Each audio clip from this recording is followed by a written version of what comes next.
Finish na po kapag na-check nyo na. So, ito po yung pinakalas natin na kailangan i-accept.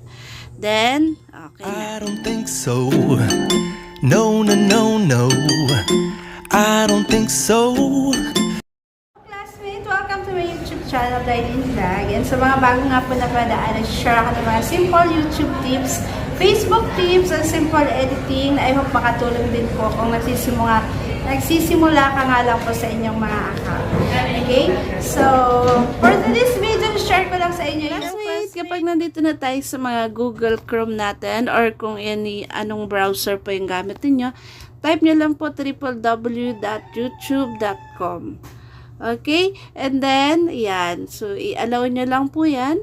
Punta tayo sa ating profile, sa kanan po, and then, press view your channel. So, nasa long form po tayo na way para makarating sa ating YouTube studio. So, i-customize channel lang po natin yan. Okay. So, kapag na-press nyo po yung customize channel, okay, so kapag nandito na tayo sa channel customization, yan, hanapin natin yung settings. Kung makikita nyo, dashboard, content, yan. So, verify that it's you. So, next nyo lang po yan. So, matagal na tayo hindi nakakabisit sa ating dashboard, kaya ganyan na po kahigpit si Google. And maganda nga rin po yung ganito kasi nga marami na ngayon na ang medyo nawawala yung mga YouTube channel dahil nga po dito. So, for security na rin po yung ginagawa ni Google and ni YouTube. So, processing na po yan para po ma-verify na sa atin po talaga yung ating YouTube channel. So, kailangan i-verify po na sa inyo yung Google na Gmail account na gamit po natin.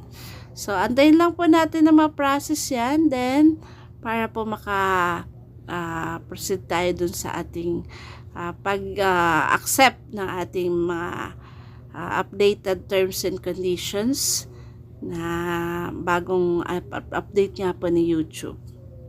Kapag nandito na nga po tayo, na-process na natin, nandito tayo, ipiliin nyo lang po yung settings dito sa left side. Okay.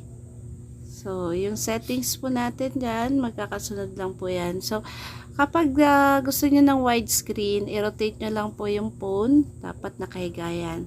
So, sa settings po, may general, may channel, upload defaults, add categories, permissions, and sa pinakadulo po yung ating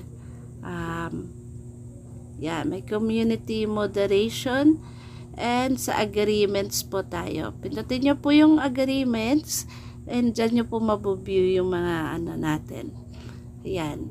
So, according po, some of your ways to earn have updated terms.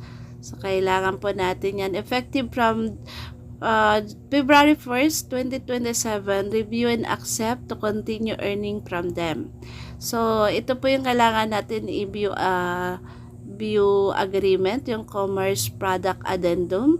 This agreement lets you earn from several alternative monetization streams.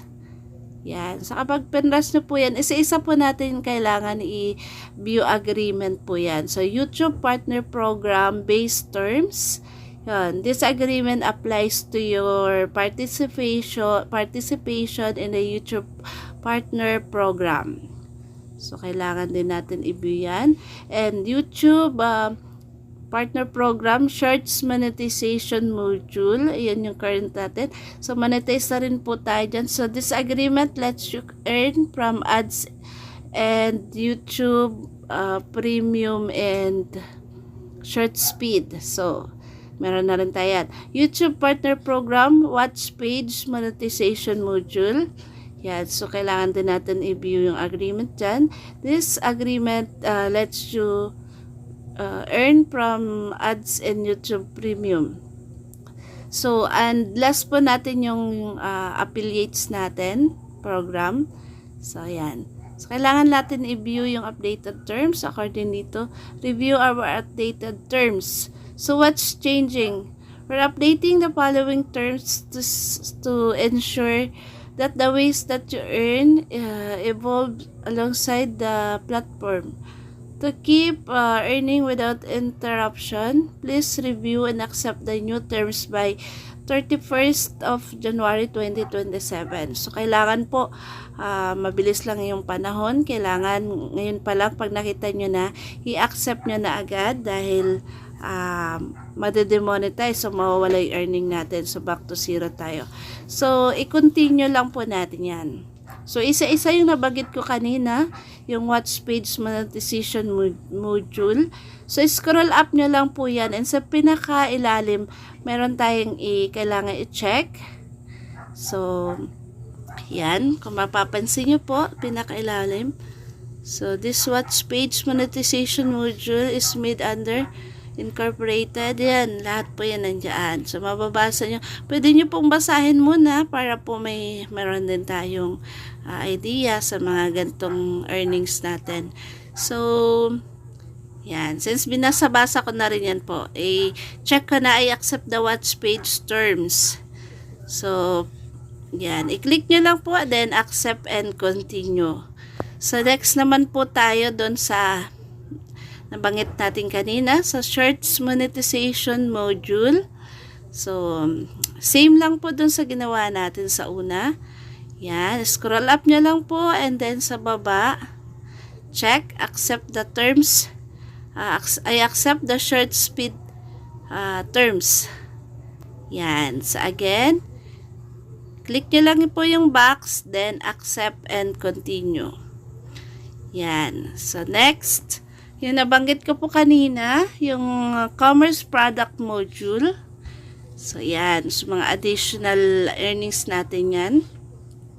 Then, scroll up. And then, I have read and understood this agreement. By clicking accept below, I represent that I have the authority to bind the entity named above and accept the terms of the agreement. Note that if you are under 18 years of age, you need to ask a parent or legal guardian to read and accept these terms. Then, finish na po kapag na-check nyo na. So, ito pinakalas natin na kailangan i-accept. Then, okay na. So, tuloy-tuloy na po yung earnings natin sa ating YouTube channel. So, make sure po na i-accept nyo na po itong updated.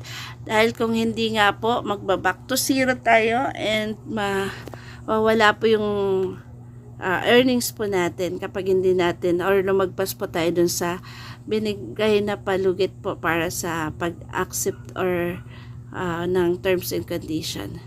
So, I hope na sundan po. Ayan lang po yung dapat nating gawin. So, kung nawala po yung terms and condition dun sa YouTube studio app natin, dito po kayo sa long form. And then, gaya na nabanggit ko, login nyo lang po sa any browser, sa Google Chrome yung gamit natin.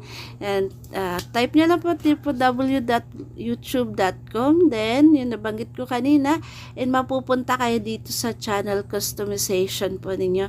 And settings, pinakababa, agreements. So, makikita nyo po yan. So, ako kasi kanina, hindi ko na accept agad. And bala ko nga ituro yung ganito. Kaya dito tayo sa long form. So, stay updated. God bless po sa ating lahat. Mag-ingat po tayo. And see you on my next YouTube video. And kung sa mga hindi pa po nakakapag-like and subscribe po, please hit nyo na rin yung notification bell button para lagi kayong updated kapag may mga bago pa mga video upload. Ang init. So, see you on my next YouTube video. Bye-bye!